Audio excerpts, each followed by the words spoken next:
요한복음 3장 14절 15절입니다. 모세가 광야에서 뱀을 든 것 같이 인자도 들려야 한다.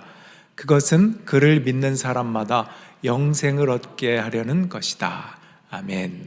여러분, 불뱀 이야기 잘 아시죠? 민수기 21장에 불뱀 사건이 있습니다. 이스라엘 백성이 광야에서 하나님 말씀을 불순종하고 또는 원망하고 재앙을 만나는데 불뱀이 와서 물어요. 뱀에 물린 사람은 죽습니다. 그런데 하나님이 모세에게 저 불뱀 모양으로 구리로 노스로 뱀을 달아서 나무에다가 올려라. 그 매달린 놋뱀을 보는 자는 살겠다. 이렇게 말씀하셨거든요. 실제로 이스라엘 백성들 중에 모세의 말을 듣고 그 뱀을 올려다본 사람은 살았습니다. 그런데 내가 지금 아파가지고 내 상처를 보고 주변을 보고 나 자신 한탄하고 두리번거리고 저 위를 보면 되는데 보지 않고 있던 사람은 다른 것에 집중하다가 그냥 죽습니다. 이런 사건이 민수기 21장에 기록되어 있거든요. 그래서 모세가 광야에서 뱀을 든 것 같이 이 배경이 있는 겁니다. 자, 인자도 들려야 한다. 인자는 누구죠? 예수님이에요. 뭘 연상합니까? 예수님도 나무에 달리잖아요. 들리잖아요. 그를 믿는 사람마다 영생을 얻게 하려는 것이다. 바라보는 것, 뱀에 물린 자신의 상처나 아픔에서 고개를 들어서 위를 바라보는 것, 그래서 하나님의 은혜를 경험하는 것, 치유받는 것처럼 우리가 구원받는 것은 나무에 달린 예수님을 바라보는 것으로 말미암는 것이다. 이런 뜻입니다. 그러니까 십자가의 주님을 바라보는 것이 믿음이다. 자, 믿음은 내가 만드는 게 아닙니다. 그리고 나로부터 나오는 게 아니고 주변의 누군가로부터 나오는 게 아니라 우리가 믿는다 할 때 믿음은 위로부터 주시는 것을 받아들이는 것이 믿음이다. 다시 한번, 근거가 나에게 있지 않고 하나님께 있다. 주님께 있다. 하늘에 있다. 이것이 믿음이다. 이걸 잘 생각하십시오. 예전에 우리 교회 학생 중에 The Passion of the Christ라고 하는 영화를 여러분도 보셨나요? 그 영화를 보고 와서 저에게 소감을 말한 적이 있어요. 뭐라고 했냐면 예수님이 그저 십자가를 지고 갈 수밖에 없는 어떻게 보면 무능한 그 예수님을 보면서 안타깝고 마음 한구석에서는 정말 기적을 보여주셔서 조롱하는 사람들을 십자가에 내려와서 다 쓸어버리면 좋았겠다. 이런 생각도 했대요. 그런 소감을 이야기하더라고요. 정말 그렇지 않습니까? 우리가 언뜻 보기에는 예수님 무능해요. 십자가에 그냥 달려서 돌아가시죠. 조롱하는 자들을, 침뱉는 자들을 다 그냥 심판해버렸으면 좋았을 텐데 이런 생각도 사실 하게 됩니다. 예나 지금이나 사람들은 기적에 관심이 많습니다. 어떤 기적이 많이 있고 거기에 무슨 놀라운 일이, 신비로운 일이 있다 그러면 우르르 쫓아가는 것이 어떤 인간의 본성인가 봅니다. 예수님 시대에도 그랬어요. 서기관과 바리새인들이 예수님께 다가와서 표적을, 기적을 보여달라. 그럼 그 기적을 보고 우리가 믿을 수 있겠다. 그럴 수 있는 거잖아요. 그때 예수님이 뭐라고 하냐면 이 음란한 세대야. 이렇게 꾸짖습니다. 한번 보여주세요. 마태복음 12장에도 있고 16장에도 있는데 먼저 12장에 읽어볼게요. 예수께서 대답하여 이르시되 악하고 음란한 세대가 표적을 구하나 선지자 요나의 표적밖에는 보일 표적이 없느니라. 마태복음 16장 4절에 악하고 음란한 세대가 표적을 구하나 요나의 표적밖에는 보여줄 표적이 없느니라 하시고 그들을 떠나가시니라. 균형을 좀 잡아야 될 텐데 오늘은 제가 조금 말씀에 약간 치우치려고 합니다. 시소를 탈 때도 그렇잖아요. 무게중심이 이렇게 내려와 있으면 이쪽을 균형을 맞추려면 이쪽에 무게를 실어야 되잖아요. 치우쳐야 되잖아요. 그런 의미에서 우리들이 잘 알지 못하는 말씀들이 있었다면 그 말씀들을 소개하면서 균형을 맞출 수 있도록 말씀을 보여드리려고 합니다. 예수님이 평소에는 기적도 베풀어 주시고 먹을 것도 주시고 병도 고쳐주시고 다 그랬는데 왜 이때는 이렇게 말씀하실까? 그 믿지 않던 바리새인들, 서기관들이 와서 한번 기적을 보여줘봐. 그러면 믿을게. 그러니까 그분을 믿겠다고 온 게 아니라 어떻게든 안 믿으려고 와서 꼬투리를 잡으려고 하는 상황인데 예수님께서는 그도 그럴 것이 많은 기적을 보여주시긴 했지만 따르는 무리들이 기적만 보고 나를 따라올까 봐 걱정하셨던 것도 사실이에요. 그래서 예수님이 한 번은 너희가 나를 떡을 먹고 배부름으로 나를 따르는구나 한마디 하셔서 따르던 군중들이 다 흩어졌던 적이 있습니다. 그럴 만큼 예수님은 절제도 하시고, 왜? 십자가와 우리를 구원하시려고 하는 그 사랑이 목적인데 자꾸 기적만 보고 거기를 목적으로 삼을까 봐 그걸 절제시켰던 거예요. 그 기적을 통해서 예수께 나아오는 것은 괜찮은데, 기적을 통해서 나와놓고 예수님을 띄워놓고 기적만 바라보고 가는 그 목표를 갖는 것에 대해서는 절제하시고 꾸중하셨다는 거예요. 그런 의미에서 진짜 목적이 뭔가를 가르쳐 준 것이 이 말씀이에요. 요나의 표적밖에는 보여줄 게 없다. 요나의 표적이 뭐죠? 요나가 고래 뱃속에서 사흘 있었던 것처럼 예수님도 십자가의 죽으심 가운데 사흘째 살아날 것이다. 죽었다가 살아나는 십자가와 부활이야말로 가장 중요한 목표요, 너희의 구원을 위한 나의 사역이다. 이게 진짜 기적이 아니고 뭐냐? 딴 데서 기적을 찾지 말고 신비로워하지 말아라. 나는 이 십자가를 지러 왔다. 그것을 아는 자는 그것이야말로 기적이다. 이런 뜻입니다. 오늘날도 많은 사람들이 기적을 쫓습니다. 요즘 넷플릭스에서 많은 유명한 것들이 있어요. 더 글로리였나요? 그것도 있고, 나는 신이다. 저도 소문만 듣다가 나는 신이다. 여러분 보신 분 있습니까? 아주 굉장히 핫해요. 봤는데 그것을 보고 굉장히 마음이 우울했어요. 마음이 너무나 안타까웠습니다. 한국에는 예전부터 이런 조크가 있어요. 한국에는 300명의 하나님이 계시다. 사이비 교주들이 있다는 것을 그렇게 얘기하곤 했어요. 그만큼 교주들이 많다는 것이죠. 근데 제가 그 프로그램을 보는데 얼마나 끔찍하고 안타까웠는지 모릅니다. 교주가 자기를 실제로 신이라고 부르면서 사람들을 조종하고 세력을 키워나가고, 게다가 거기에 빠진 사람들을 보니까 너무나 처음엔 이해가 안 가요. 나중엔 불쌍해요. 너무나 안타깝습니다. 오늘 말씀을 그런 면에서 여러분 균형을 잡으라고 평소에 우리가 보지 않았던 말씀들을 소개하려고 하는데요. 여러분, 예수님이 병도 고치고 귀신도 쫓아내고 기적을 행하시고 예수님도 다 하셨어요. 능력도 보여주시고 그 자체로는 귀한 일처럼 보여요. 왜? 목표가 어디 있느냐에 따라서.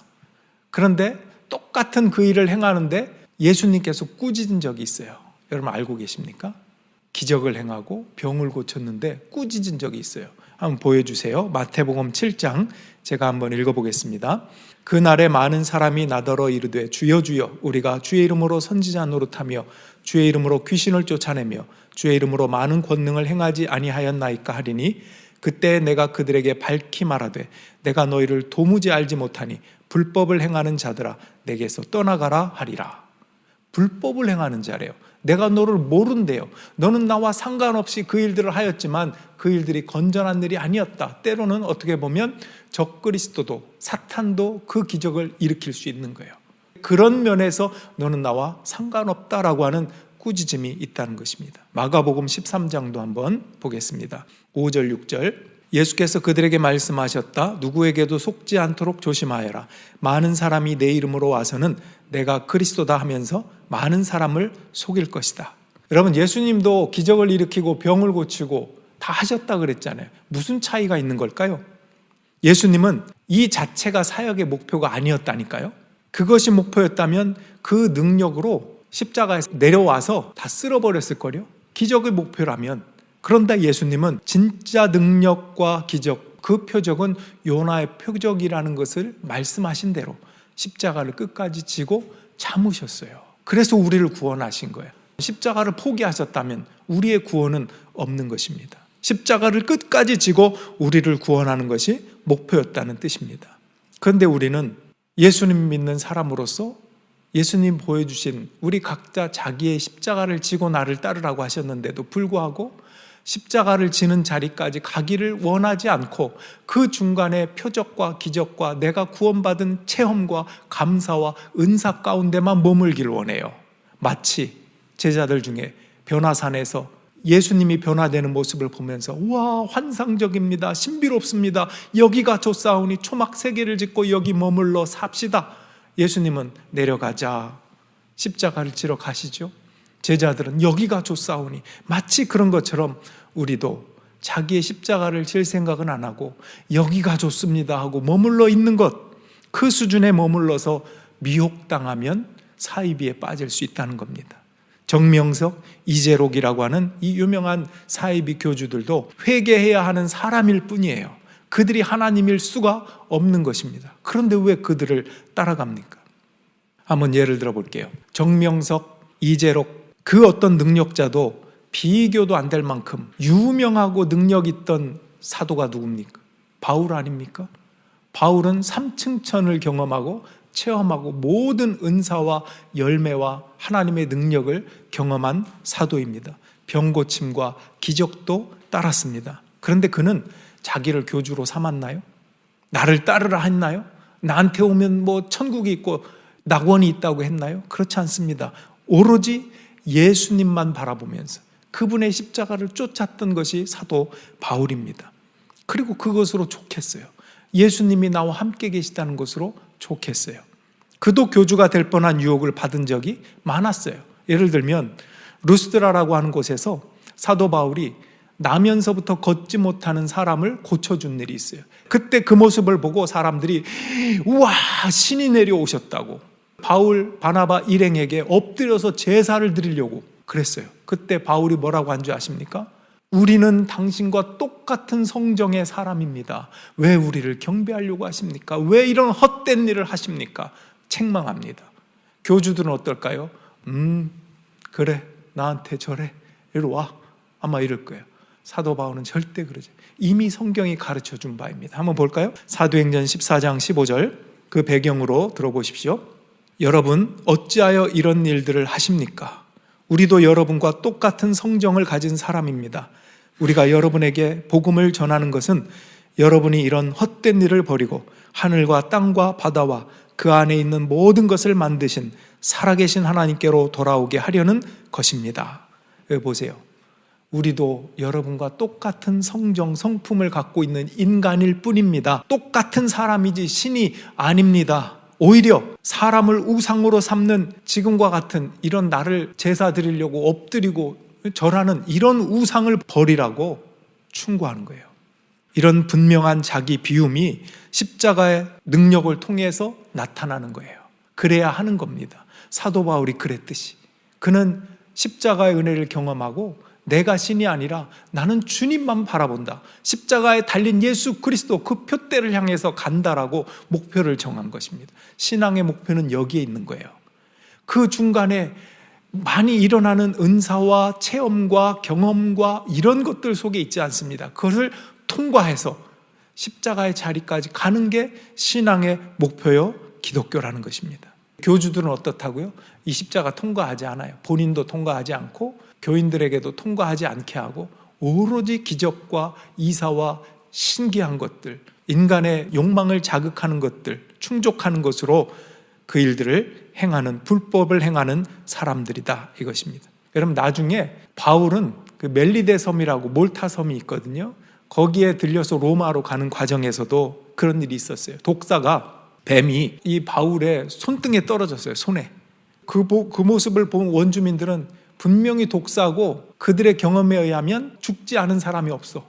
그러니까 저 바울도 저거 죽었구나 보고 있었는데 바울이 아무렇지도 않게 불에다가 툭 던져가지고 독사가 불에 뚝 떨어져 타버렸어요. 그걸 보고 또 사람들이 신이 오셨다고 그 원주민들이 그런 일이 또 있습니다. 안 죽으니까 신으로 생각한 거예요. 이것이 원초적인 인간의 마음이긴 해요. 이해합니다. 신기한 것을 봤을 때 거기에 마음을 빼앗기고 거기에 마음을 두면 뭔가 형편이 나아질 것 같고 거기에 뭔가 희망과 구원이 있는 것 같고 이것이 우리의 원초적인 마음이에요. 근데 이것을 이용해서 불법을 행하는 사이비들이 생긴다는 거예요. 성경은 이미 다 경고해 놓았어요. 여러분 보셨죠? 성경 속에서 어떤 내용들이 있었는지 예수님이 왜 이것을 알고 미리 경고해 놓으셨는지 우린 다 알고 있어요. 여러분은 무엇을 바라보고 계십니까? 예수님을 바라보고 계십니까? 저 십자가에 달리신 예수 그리스도 그 목표까지 내가 가겠다고 그분만 바라보고 계십니까? 참다운 기적이신 예수님만 바라보세요. 그래야 우리가 사는 것이고 영생을 경험하는 것입니다. 그저 기적 자체를 바라보거나 여러분 기적이 나쁘다고 얘기하는 게 아니에요. 그 자체를 목적으로 삼는 게 나쁜 거예요.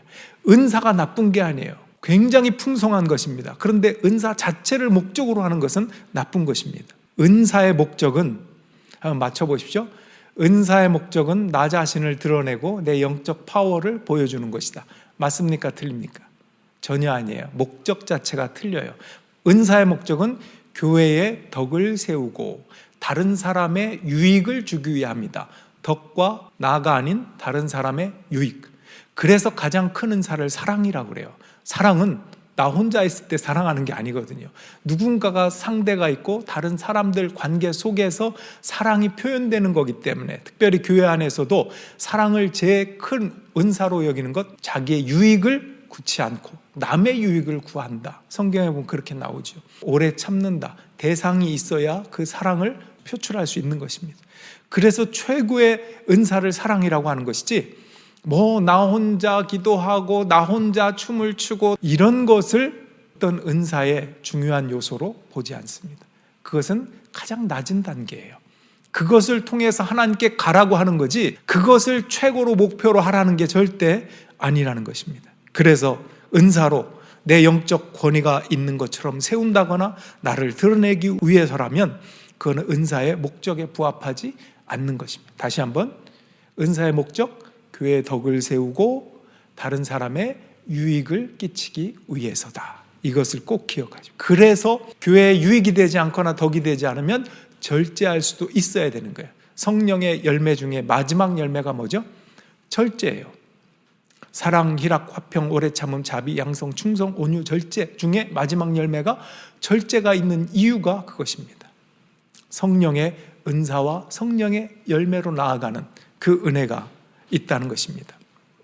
크리스천은 자신만을 위해 사는 사람이 아닙니다. 이재록 편에서 보니까 그 교주가 그렇게 하더라고요. 천국에는 1층천, 2층천, 3층천, 4층천까지 있다. 성도들 여러분의 레벨도 거기에 몇 퍼센트냐, 이걸 종이로 적어서 나눠줘요. 3단계 70%입니다.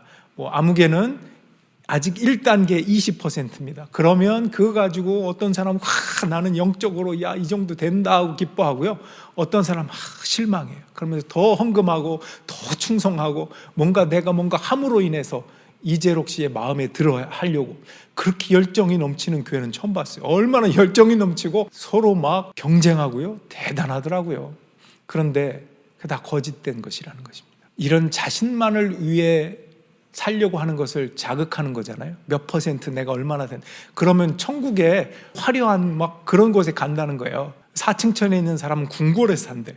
그러니까 내가 어떻게든 점수를 올려서 궁궐에 살려고 나 자신을 위해서 그렇게 하는 거잖아요. 등급제. 내가 더 좋은 자리에 가려고. 여러분, 조엘 오스틴의 긍정의 힘을 읽어보셨나요? 그 책을 저도 읽어봤어요. 되게 도전이 되고 좋았습니다. 근데 한편으로는 그런 것이 있었어요. 그 구절 중에 그분이 그렇게 썼어요. 어디 복잡한 몰에 갔을 때 주차할 곳이 없어요. 근데 내가 기도하고 하나님 주차할 곳을 마련해 주시옵소서 했더니 마침 한 대가 나가더라. 저도 그것을 읽고 그래, 나도 한번 해봐야지. 그래서 몰에 가서 기도를 했어요. 하나님, 제가 믿습니다. 자리를 내주십시오. 어떻게 됐을 것 같아요? 자리가 생기더라고요. 깜짝 놀랐어요. 제가 딱 들어가고 기도가 끝나자마자 한 차가 쫙 빠져가지고 가더라고요. 제가 쏙 들어갔습니다. 얼마나 신기하고 그냥 우연의 일치라고 볼 수도 있지만 제가 그것을 경험하고는 우와, 신기하다. 근데 그 다음에는 어떻게 했을 것 같아요? 제가 그 다음에 모레 갈 때는 이렇게 기도가 바뀌었어요. 하나님, 자리가 있다면 저에게 양보할 수 있는 마음을 주십시오. 자리가 생겼어요. 제가 그냥 지나갔어요. 굉장히 복잡하고 줄을 지어 있었는데 그 다음 사람을 위해서 양보했어요. 여러분, 어떻습니까? 그냥 나를 위해서 내가 뭔가 좋은 스팟이 생겨서 좋아요, 와, 하나님은 이것도 믿음의 단계가 될 수는 있어요. 근데 목표는 아닙니다. 조금 더 나가면 다른 사람을 위해서 내가 양보할 수 있는 그런 은혜도, 마음의 넉넉함도, 그런 행함도 우리에게 주시면 좋겠습니다라고 기도하는 것, 이것이 더 성숙한 자의 모습이 아니겠습니까? 바로 이런 것 같아요. 오늘 말씀드린 기적이나 은사나 모든 것들은 하나님을 향해서 가는 단계요 도구일 뿐이지 그 자체를 목적으로 삼아서 거기에만 머물러 있으려고 하면 이게 사이비가 될 수도 있고 교회의 덕이 되지 않을 수도 있고요, 유익이 되지 않을 수도 있습니다. 그러니까 이런 부분들을 잘 활용해서 십자가에 달리신 주님을 향해서 자기의 십자가를 지고 거기까지 가겠습니다라고 하는 목표를 가지고 행할 때 이 모든 것들이 의미가 있고 덕이 된다라는 것, 이것을 잘 기억하시기를 바랍니다. 우린 성숙해야 돼요. 그 자리에 머물러 있으면 안 됩니다. 크리스천은 자기를 위해서 살지 않고 주님을 위해서 사는 것입니다. 이 목표를 사도 바울은 고린도 후서 5장 15절에서 이렇게 얘기합니다. 그리스도께서 모든 사람을 위하여 죽으신 것은 이제부터는 살아있는 사람들이 자기 자신을 위하여 살아가도록 하려는 것이 아니라 자기들을 위하여 죽으셨다가 살아나신 그분을 위하여 살아가도록 하려는 것입니다. 그래요. 자기 자신만을 위해서 사는 게 아니라 나를 살리신 예수 그리스도를 위해서 사는, 이걸 목표라고 지금 우리에게 가르쳐 주시는 거예요. 얼마나 사도 바울이 답답했을까 싶어요. 이렇게 성장하지 않고 머물러 있고 엉뚱한 것에 영적 권위를 찾고 쫓아다니는 사람들이 그 당시에도 얼마나 많았겠어요. 이것은 인간의 본성 중에 하나라서 오늘날도 마찬가지입니다. 예수 그리스도의 십자가를 바라볼 뿐 아니라 십자가의 참 능력을 믿음으로 우리도 우리의 십자가를 지고 예수를 따르는 성도가 되는 것, 얼마나 중요하고 귀하고 소중한 목표인지 모릅니다. 불뱀에게 물려 죽어가던 이스라엘 백성들이 나무에 달린 놋뱀을 바라볼 때 살았던 것처럼 사단의 독침에 찔려 죽을 수밖에 없었던 인류를 구원하기 위해서 그분이 달려 올리신 것입니다. 그분을 바라보십시오. 다른 것 바라보지 말고 그분을 바라보십시오. 마지막으로 어느 기독교 잡지에 실린 짧은 글을 소개하면서 마치려고 해요. 내가 운전을 하면 지나가는 사람이 얄밉다. 내가 걸어가며 지나갈 때 운전자가 못돼 보인다.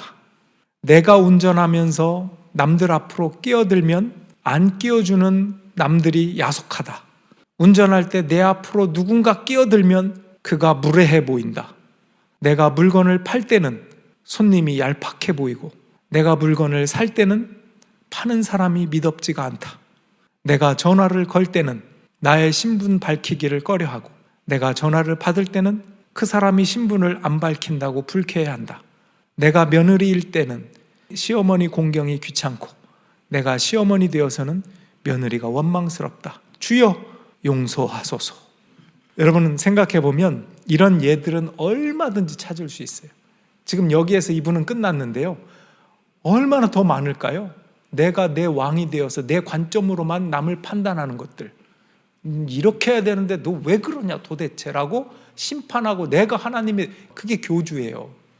이런 유혹에서 정말로 십자가를 바라보는 크리스찬 어떨까? 정말 겸손할 수밖에 없어요. 어디 감히 자기가 신이라고 할 수가 있어요. 나도 회개할 수밖에 없는 죄인입니다. 우리 같이 무릎 꿇읍시다. 이거죠. 어떻게 자기가 교주가 될 수 있습니까? 그런데요, 교주는 종교계에만 있지 않더라는 거예요. 우리의 삶에서 내가 교주로서 왕이, 예수님만이 왕인데 내가 왕이 되어서 판단하고 이렇게 해야 돼, 불평하고 공격하는 것들이 얼마나 많아요. 사랑의 이름으로 지난주 말처럼. 예수님이 달린 십자가에 뭐라고 조롱이 돼 있죠? 유대인의 왕. 실제 예수님은 왕이세요. 우리가 왕이 아닙니다. 내가 왕이 되고 신이 되기 원하는 미혹의 세대에 여러분 무엇을 바라볼 것입니까? 주님, 나는 주의 종입니다. 나를 긍휼히 여겨 주시옵소서. 내 꿇은 무릎에 하나님의 은혜를 부어 주시옵소서. 이렇게 기도하는 저와 여러분들이 되고 이 미혹의 세대에 걸려 넘어지지 않고 십자가의 주님을 따라 그 목표를 따라 향해 나갈 수 있는 믿음의 사람들 되길 주님의 이름으로 축원합니다. 기도하겠습니다. 종교계에만 교주가 있는 게 아니라고 그랬죠. 정말 내가 너무나 왕으로 살지 않았는지, 예수님이 참다운 왕인데 나만을 위해서 살려고 했던, 그리고 신앙까지도 나에게만 유익하면 다 되는 줄 알고 열광했던 것이 있다면 이 시간에 내려놓고 회개합시다. 덕을 위하여, 남의 유익을 위하여 사랑으로 살라고 그 십자가의 길을 끝까지 가신 예수님 닮고 그 십자가를 목표로 하여 부활에 이르기까지 주님 섬기며 무릎으로 감사로 살아가겠습니다. 세상의 미혹에 걸려 넘어가지 않도록 주님께서 붙잡아 달라고 이 시간 하나님 앞에 함께 기도하며 나가겠습니다. 기도하겠습니다.